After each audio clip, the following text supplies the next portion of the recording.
Hello students, welcome to the online classes of geography. This is the 7th class of chapter 1, resources and development. Now the topic that I'm going to start for the discussion for today is soil, how soil is formed, soil profile, types of soil with its characteristics. Now first, what is soil? We have seen that the top layer of the crust is having some loose material. Now those loose material is consisting of organic and inorganic matter, and it lies in the topmost part of the crustal zone. So this loose material with a combination of organic and inorganic matter is termed as soil. Soil is also considered as a living organism. Now why? We know soil is an abiotic resource. Then why it is considered as a living organism? Because it supports the life. That means whether it is microorganisms that survive over there or whether it is the vegetative cover that is getting the base for its growth, that is why soil is also considered as a living organism. Now in other words, we can say the uppermost layer of the earth's crust, which is a mixture of the powdered rocky material along with the dead remains of the organic matter, that is termed as humus, that is also termed as soil. Now next, how soil is formed. Now the soil formation is not a very fast and an easy process. For developing 1 centimeter thickness of soil, it takes hundreds of years. So soil formation is extremely slow and a complex process. Now why it is a slow and a complex process? Because first of all, and we all know soil formation is based upon rocks.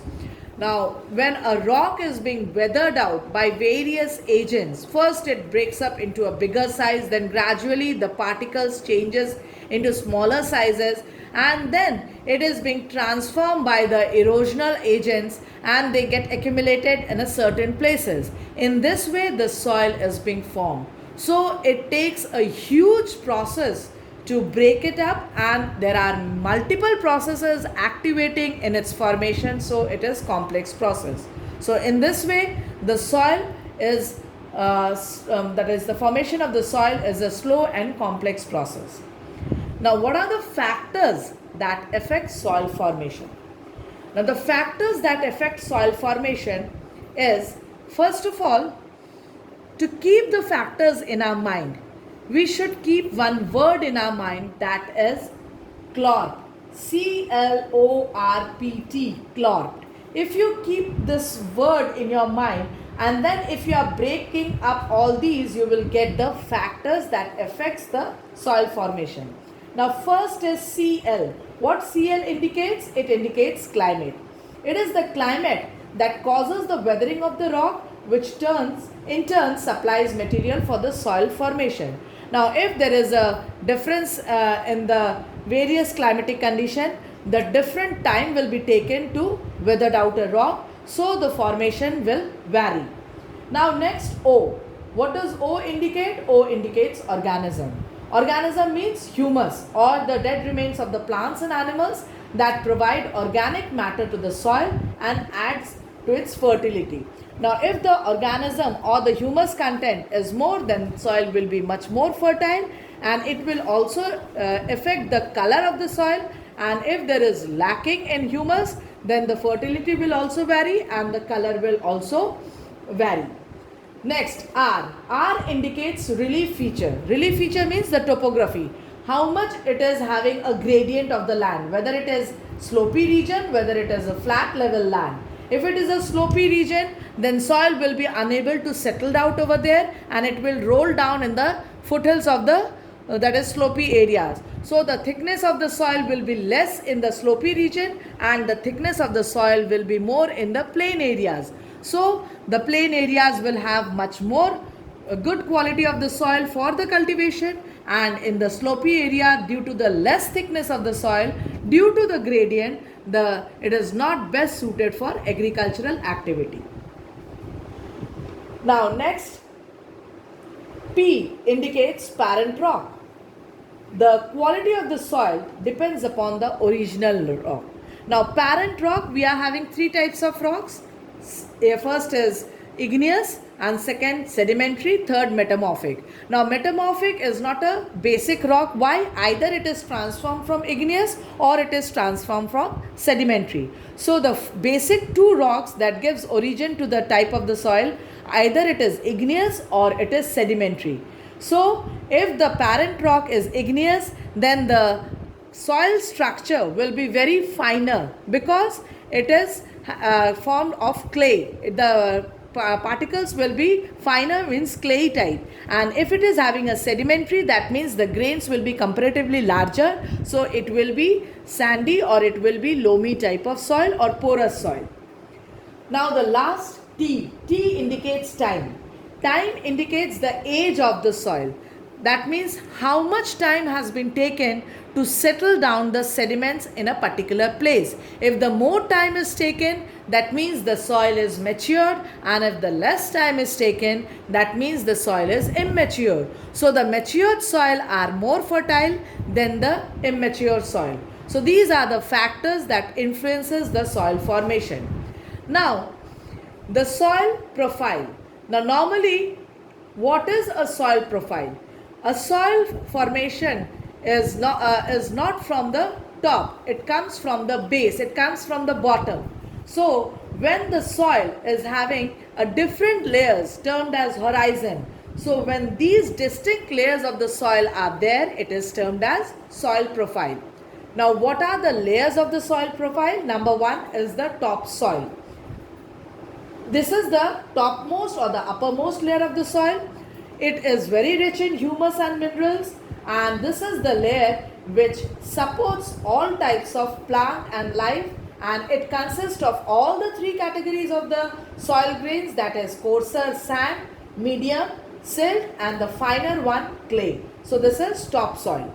Second layer is the subsoil.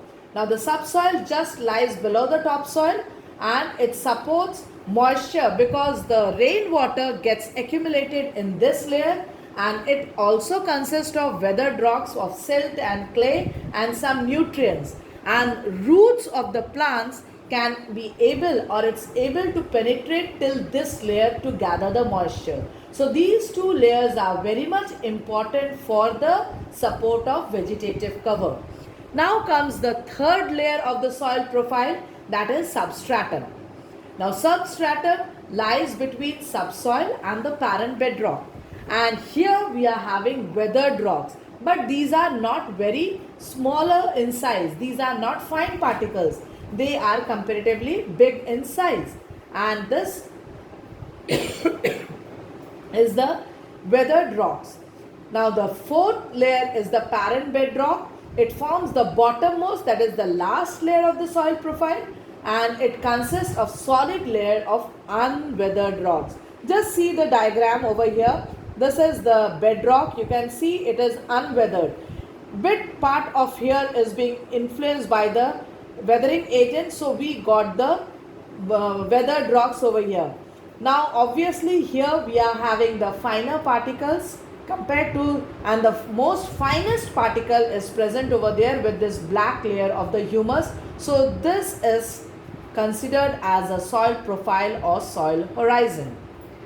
Now we will move to the next topic, that is types of soil. Now types of soil classification, or the different categories of soil classifications are there in different bases. Now when we use the word soil, the one term that clicks in our mind is fertility. So on the basis of fertility, we are having two categories: fertile soil, sterile soil. Fertile soil in Hindi we can say urvar soil, and sterile in Hindi we can say usar soil or usara, urbara and usara. On the basis of formation, how it is formed. Now when a rock is being weathered out, those fine particles, if it is being carried by the agents of erosion, that means it is being transformed from the place of origin to the place of obstruction where they are going to settle. So if the soil is formed near the place of obstruction, if it is formed by the agents of erosion, then it is termed as transported soil. And after the removal of those transported material, the soil that is formed in the leftover part, that is termed as residual soil. So on the basis of formation, we are having two categories: transported soil, basically formed by the agents of erosion, and the leftover part after the eroded material, the soil that forms, is termed as residual soil. Now, on the basis of composition, the soil can be classified into three categories. If the larger grains of soil are more, we term it as a sandy soil. If it is the combination of all the three, that is sand, silt and clay, in equal proportion, we term it as a loamy soil, the most fertile soil. And if only the finest part is more in number, that is finest grain is more in composition, then we term it as a clayey soil. Next comes the classification of soil on the basis of its color, its nature. So the first type is alluvial soil. Now the alluvial soil, how it is formed, what is its composition, what are its characteristics, where they are found, and what are the crops that is grown. Now first, deposition of sand and silt. It is basically formed by the deposition of sand and silt. And who are depositing it? The agents of erosion. Now its composition, it is rich in potash, phosphoric acid and lime. Next, the characteristics, very fertile. It is loamy type of soil. Why? Because equal proportion of sand, silt and clay is there. And as I said, it is formed by the agents of that is agents of erosion. So it is a transported soil. Now where the soil is very much prevalent, northern plains and deltas in the south. That is the deltaic regions of the southern India. The main crops that are grown over here is wheat, rice, maize, pulses and sugarcane. Now alluvial soils are having different types. On the basis of location, the soil particles vary in size. Now I said that alluvial soils are very much prominent in the plain. Now plain starts from the foothills of the mountain and then gradually it comes to the lower part of the areas, that is the river bank areas. Now in that foothills of the mountain, that is considered as the upper reaches of the river valley, the soil particles are coarser, and this zone is termed as zone of Piedmont or Piedmont plains. The word Piedmont means foothills. So near the foothills of the northern mountains, we are having three plains named as Duars, Chaus and Terai.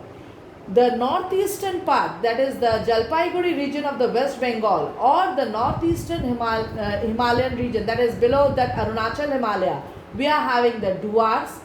Just near the Himachal Himalayas, we are having the Chaus, and just below that Uttarakhand region, or what we can say just below that Nepal Himalaya, we are having the Terai region. So these are the three Piedmont plains of the alluvial tracts.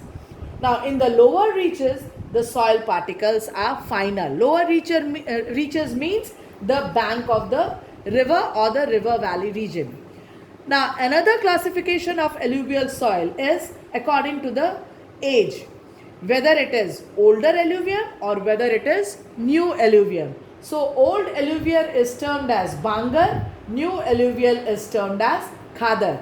Now as it is old, here the concentration of calcium is more. We term it as a conker nodules. The conker nodules are more in old alluvium, which is not found in the new alluvial. We are having much more finer particles.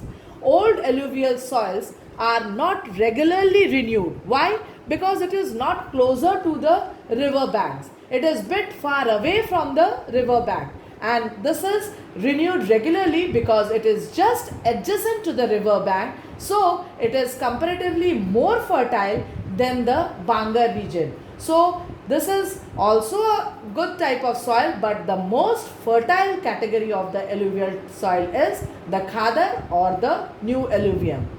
Now the next type of the soil is black soil. How the black soil is formed, what is its composition, characteristics, regions and the crops that are grown. Now the black soil is formed by the weathering of volcanic rocks. Volcanic rocks means igneous rocks.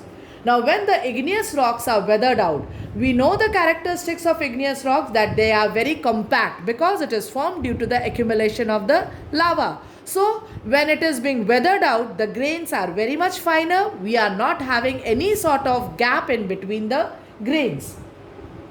So the composition that is present in this type of soil, rich in calcium carbonate, magnesium, potash and lime, but poor in phosphoric content. Now as I said that it is finer particles, so it is clay soil.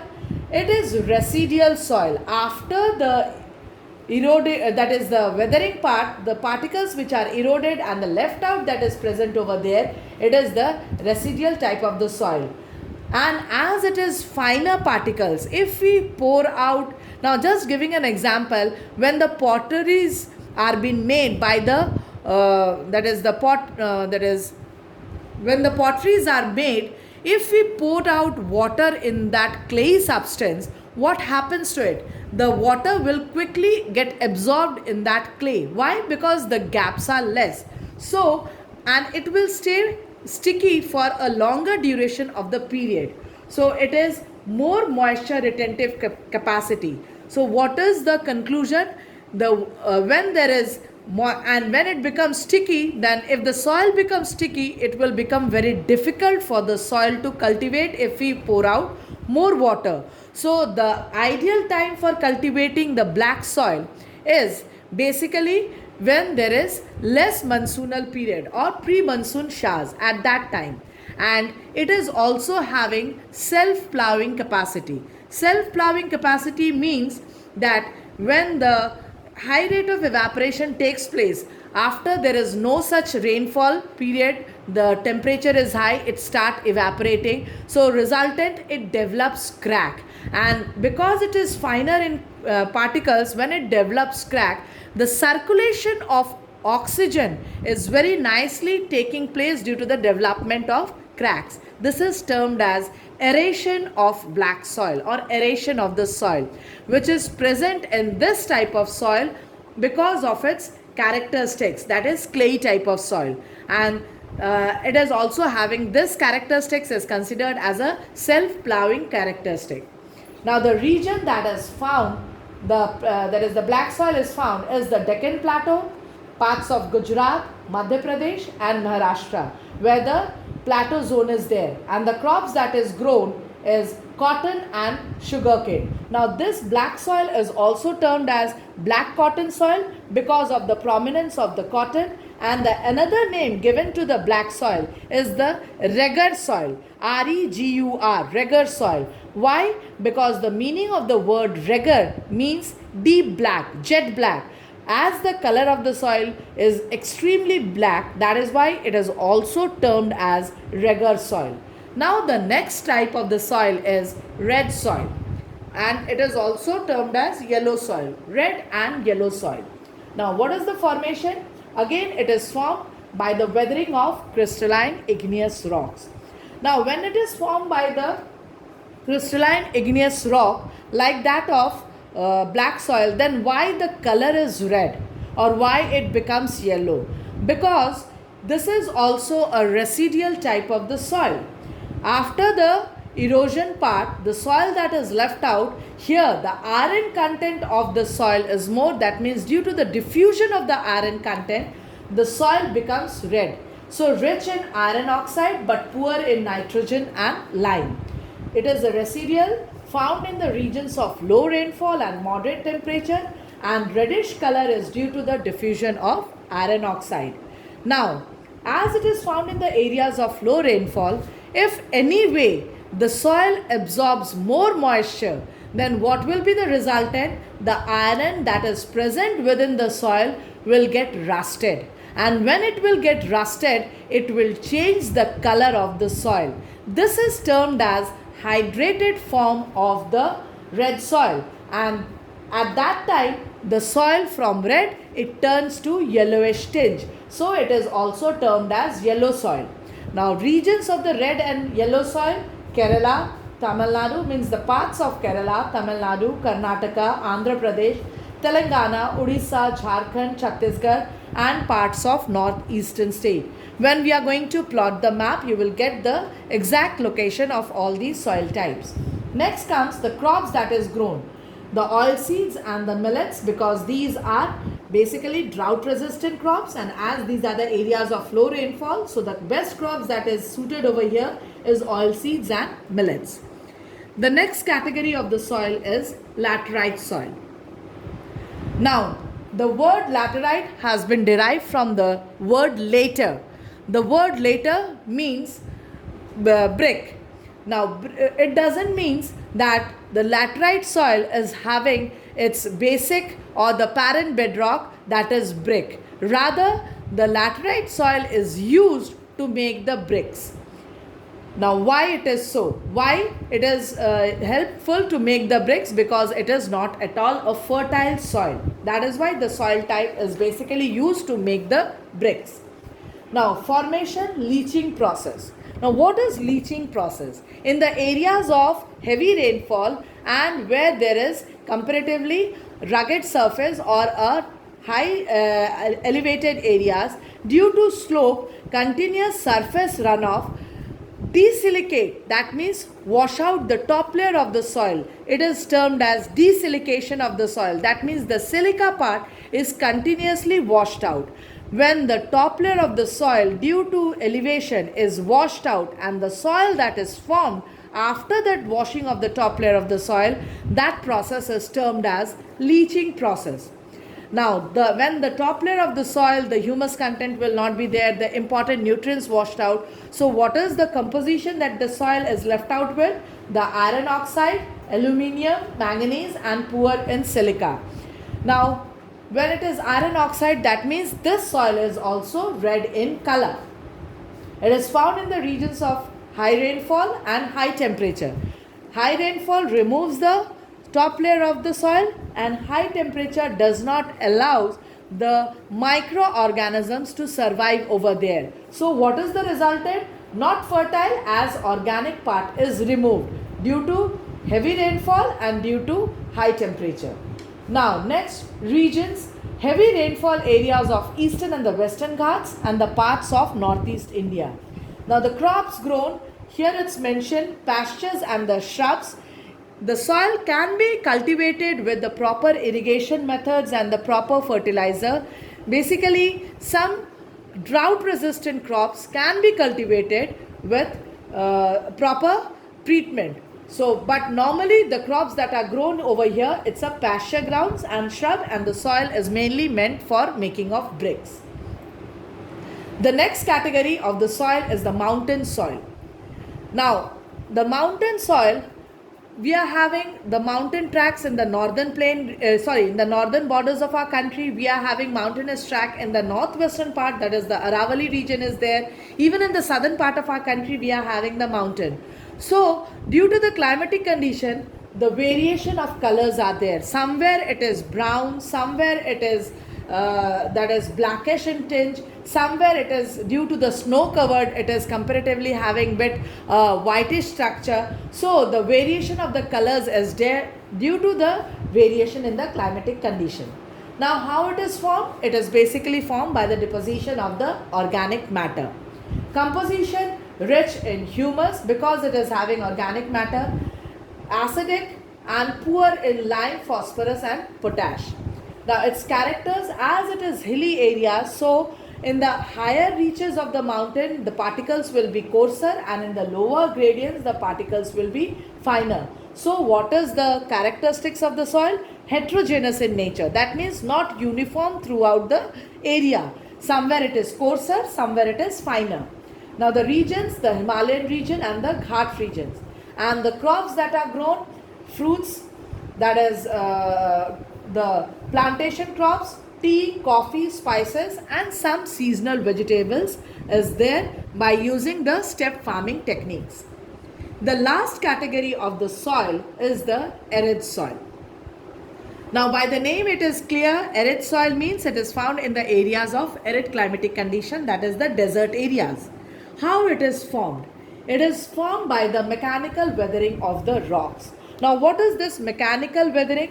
Due to temperature variation, during the daytime the rocks expand, during the night time the rock contracts. So due to this simultaneous expansion and contraction of the rocks, the particles of the rocks get loosened out and it transforms into a smaller particles. It weathered out into a smaller particles. So when the soil is formed in this order, it is termed as formation through mechanical weathering. Now what is the composition? Rich in sodium, calcium carbonate, gypsum, soluble soil and poor in humus and moisture content. Because it is a arid climatic condition, here the water content capacity, here the rainfall is less and the vegetative cover is also poor and it is having high temperature condition, so no growth and low organisms, that is the survival of the organisms. Now the characteristics, the sand grains are there, so it is coarser, sandy, saline and not fertile, lacks humus and moisture.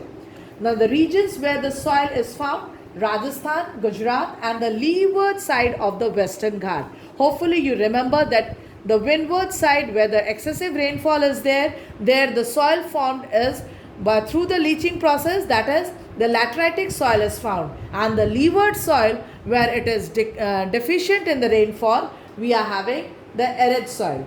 Now the crops that are grown, that can be grown with the proper treatment of irrigation method, and that too the drought resistant crops, that is jowar, bajra and maize, means the millets are basically prominent in these areas. So these are the types of the soil.